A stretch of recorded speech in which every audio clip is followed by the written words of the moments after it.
देखिए, महेश मिश्रा बुक का पहले एग्जाम्पल बताते हैं। इसमें 8 क्वेश्चन है। पहला क्वेश्चन है, यदि एक नाव की चाल धारा के अनुकूल 12 किलोमीटर प्रति घंटा हो तो धारा के विपरीत उसकी चाल ज्ञात कीजिए, जबकि पानी की बहाव गति 3 किलोमीटर प्रति घंटा है। धारा के अनुकूल मतलब धारा की दिशा में, यानी कि बोट प्लस स्ट्रीम है 12 किलोमीटर प्रति घंटा, केवल स्ट्रीम की गति है 3 किलोमीटर प्रति घंटा। तो धारा के विपरीत नाव की चाल पूछा है। तो सबसे पहले देखिए, बोट प्लस स्ट्रीम 12 है, जिसमें से स्ट्रीम 3 है, तो बोट की चाल 9 किलोमीटर प्रति घंटा। अब बोट माइनस स्ट्रीम करेंगे तो 6 आएगा आंसर।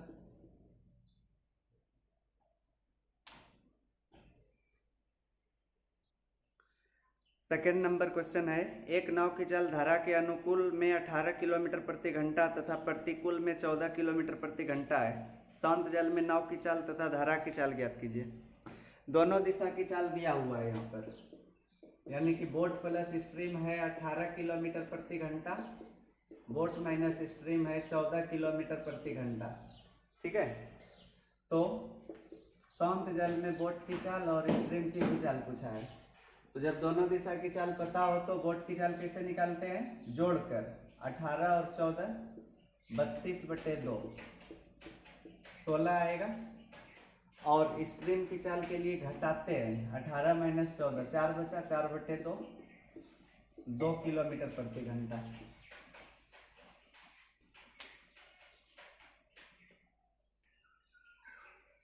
तीसरा क्वेश्चन है, एक नाव को धारा के साथ 64 किलोमीटर की दूरी तय करने में कितना समय लगेगा, यदि शांत जल में नाव की चाल 13 किलोमीटर प्रति घंटा तथा धारा की चाल 3 किलोमीटर प्रति घंटा।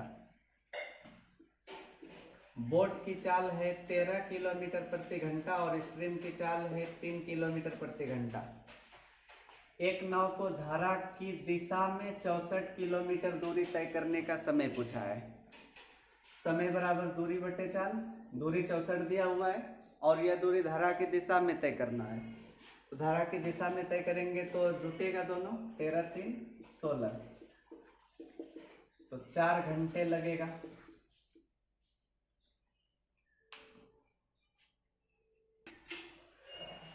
चौथा क्वेश्चन है, शांत जल में एक नाव की चाल 10 किलोमीटर प्रति घंटा है तथा यह एक नदी में चल रही है, जिसमें पानी 4 किलोमीटर प्रति घंटा की चाल से बह रहा है। नदी में 2 स्थानों ए से बी तक वह जाती है तथा पुनः ए पर वापस चली आती है, जिसमें उसे कुल 20 घंटे लगते हैं। ए से बी तक की दूरी क्या है? यहाँ पर ए है या बी है? धारा ए से बी की ओर या बी से ए की ओर बह रही होगी। ठीक है, एक नाव ए से बी तक जाती है और फिर पुनः ए तक आ जाती है, जिसमें नाव की चाल है 10 और धारा की चाल 4। तो समझिएगा पहले, यहाँ पर धारा की दिशा में जाने पर चाल 14 और विपरीत दिशा में वापस आने पर 6। दोनों दिशा की चाल निकाल लिए। लिखा है जाने और आने में कुल 20 घंटे लगे। तो इसके लिए तो एक फॉर्मूला बताया है दूरी निकालने के लिए, चालों का गुणनफल बटे चालों का योग गुना कुल समय। ठीक है, चाल यहाँ पर 14 और 6 लिखेंगे, 10 और 4 नहीं, दोनों दिशा की चाल 14 गुना 6, योग दोनों का 20 और गुना कुल समय 20। तो ए और बी के बीच की दूरी 84 किलोमीटर है। पांचवा क्वेश्चन है, एक नाव नदी में एक स्थान से दूसरे स्थान तक 120 किलोमीटर तय करके जाती है और पुनः उसी स्थान पर वापस लौट जाती है, जिसमें उसे कुल 12.5 घंटे लगते हैं। यदि शांत जल में नाव की चाल 20 किलोमीटर प्रति घंटा हो तो धारा की चाल क्या है? यह भी सेम पिछले क्वेश्चन की तरह है। मान लेते 2 स्थान ए और बी है, यहाँ पर दोनों के बीच की दूरी दे दिया है एक नाव ए से बी तक जाती है, फिर वापस आ जाती है। जाने आने में कुल 12.5 घंटे लगते हैं। यहाँ पर नाव की चाल 20 है, तो धारा की चाल पूछा है। नाव की चाल 20, धारा की चाल x मान लिए, तो धारा की दिशा में 20 प्लस x होगा और विपरीत दिशा में यही 20 माइनस x। समझ गए? धारा की चाल x मान लिए, तो धारा की दिशा में 20 प्लस x और विपरीत दिशा में 20 माइनस x। अभी पिछले क्वेश्चन में यानी कि 4 नंबर में दूरी का फॉर्मूला बताए, चालों का गुणनफल बटे चालों का योग। यहाँ दूरी 120 है, ठीक है। चाल कितना कितना है? 20 plus x into 20 minus x। दोनों को जोड़ेंगे तो x x कट जाएगा, केवल 40 बचेगा। और समय 12.5 घंटे, 12 दूनी 24, 1 25 बटे 2। 5 से 5 बार या 8 बार, फिर यह 5 से 24 बार।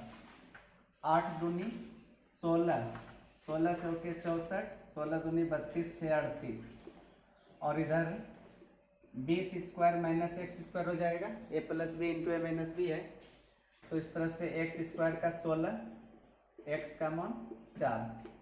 तो यानी कि धारा की चाल यहाँ पर 4 किलोमीटर प्रति घंटा होगी।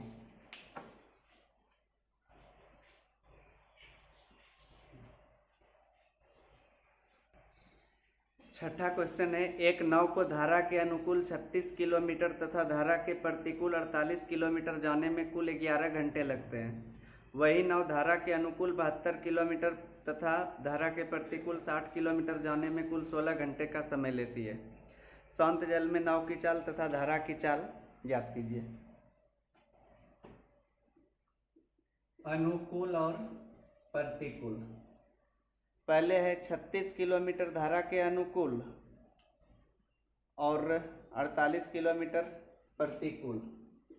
36 और 48 जाने में कुल 11 घंटे लगा। फिर वही नाव धारा के अनुकूल 72 किलोमीटर और प्रतिकूल 60 किलोमीटर जाने में कुल 16 घंटे लेती है, ठीक है। तो यहाँ पर शांत जल में नाव की चाल और धारा की चाल पूछा है। तो देखिए यह इधर वाला टोटल क्या है? समय है ना। तो समय बराबर क्या होता है? दूरी बटे चाल। तो दूरी यहाँ पर 36 है, चाल अनुकूल में जुटता है तो बोट प्लस स्ट्रीम, और इसमें घटता है बोट माइनस स्ट्रीम, ठीक है। कुल मिलाकर 11 घंटे। यहाँ पर भी फिर बोट प्लस स्ट्रीम और यह बोट माइनस स्ट्रीम, हो गया 16 घंटे, ठीक है। अब ऐसे समीकरण को सॉल्व करने के लिए प्रोसेस से बनाएंगे तो ज़्यादा टाइम लगेगा। तो यहाँ पर बोट प्लस स्ट्रीम और बोट माइनस स्ट्रीम का मान ही सोच लीजिए। अब देखिए बोट प्लस स्ट्रीम का तो ज़्यादा होगा और बोट माइनस स्ट्रीम का कम होगा मान। तो ज़्यादा कितना ले सकते हैं? अगर मान लीजिए इसको 12 लेते हैं तो 3 घंटा आएगा, और अगर इसको 6 लेते हैं तो 8 घंटा। देखिए 8 और 3 11 घंटे, संतुष्ट हो गया ना।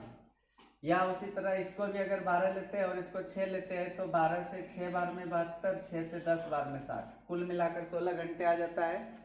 तो इससे दोनों दिशा की चाल पता कर लिए। बोट प्लस स्ट्रीम का मान 12 और बोट माइनस स्ट्रीम का 6। तो बोट का मान क्या होगा?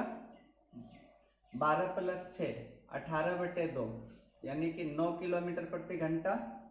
और स्ट्रीम के लिए 12 माइनस 6, 6/2 कितना आएगा?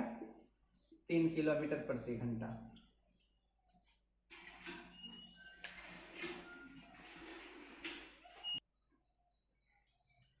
सातवां क्वेश्चन है, एक नाव को धारा के साथ 42 किलोमीटर तथा धारा के विपरीत 21 किलोमीटर जाने में कुल 13 घंटे लगते हैं। नाव धारा के साथ 14 किलोमीटर जाने में उतना ही समय लेती है जितना समय वह धारा के विपरीत 6 किलोमीटर जाने में लेती है। शांत जल में नाव की चाल तथा धारा की चाल क्या है? सेम क्वेश्चन है पिछले की तरह, अनुकूल और प्रतिकूल। पहले लिखा है धारा के साथ 42 किलोमीटर, यानी कि अनुकूल 42 किलोमीटर और धारा के विपरीत 21 किलोमीटर जाने में कुल 13 घंटे समय लेती है। और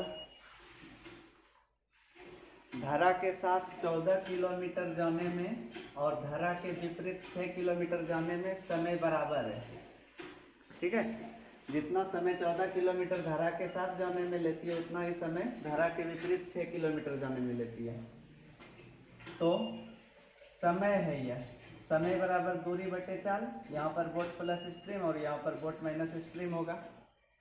उसी तरह यहाँ पर बोट प्लस स्ट्रीम और यहाँ पर बोट माइनस स्ट्रीम, इसमें दोनों मिलाकर है 13 घंटा और यहाँ पर दोनों समय बराबर है। तो सेम पिछले क्वेश्चन की तरह सोच लीजिए, बोट प्लस स्ट्रीम और बोट माइनस स्ट्रीम का मान क्या क्या लिया जाए जो 13 आ जाए। प्लस वाला तो ज़्यादा होगा, बोट प्लस स्ट्रीम। अब 42 में किससे किससे भाग लगता है? 6 से लगता है, 7 से या 14 से। 14 तो बहुत बड़ा मान हो जाएगा, 13 घंटा भी पूरा करना है। अगर 6 लेते हैं तो 7 बार में,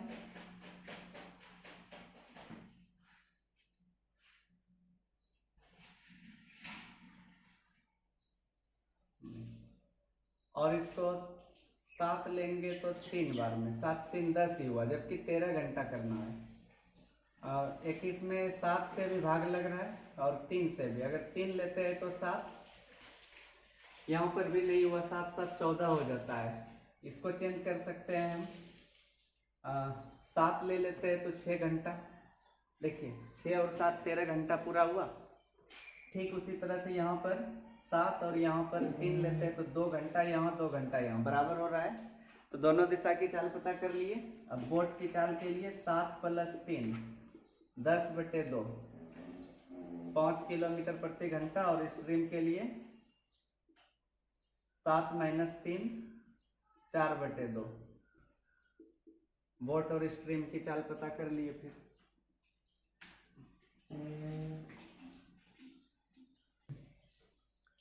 आठवां क्वेश्चन है, एक तैराक द्वारा किसी निश्चित दूरी को धारा के अनुकूल तथा धारा के प्रतिकूल तय करने में लिया गया समय 5:11 के अनुपात में है।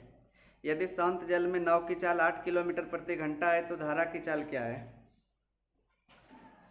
देखिए समय का अनुपात 5:11 दिया है और शांत जल में नाव की चाल दिया है 8, तो धारा की चाल बताना है। इसी सवाल के लिए ना एक फॉर्मूला बताए, boat into m - n stream into m + n। ये रेशियो ही m/n होता है। देखिए m - n यहाँ करेंगे तो माइनस में आ जाएगा, लेकिन माइनस नहीं लेना है, केवल अंतर लेना है। क्योंकि जब समय को m 5:11 है तो चाल 11:5 होगा। उस स्थिति में चाल को m माना जाता है यहाँ पर। ठीक है, तो बोट की चाल 8 है, अंतर दोनों का 11 - 5 कितना होगा? 6। स्ट्रीम s से m + n 11 5 16, 8 से 2 बार, 2 से 3 बार। इस तरह से स्ट्रीम की चाल 3 किलोमीटर प्रति घंटा हो जाएगी।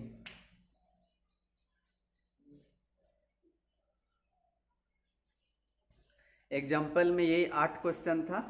अब इसके आगे प्रीवियस क्वेश्चन है, अगले वीडियो में बताते हैं।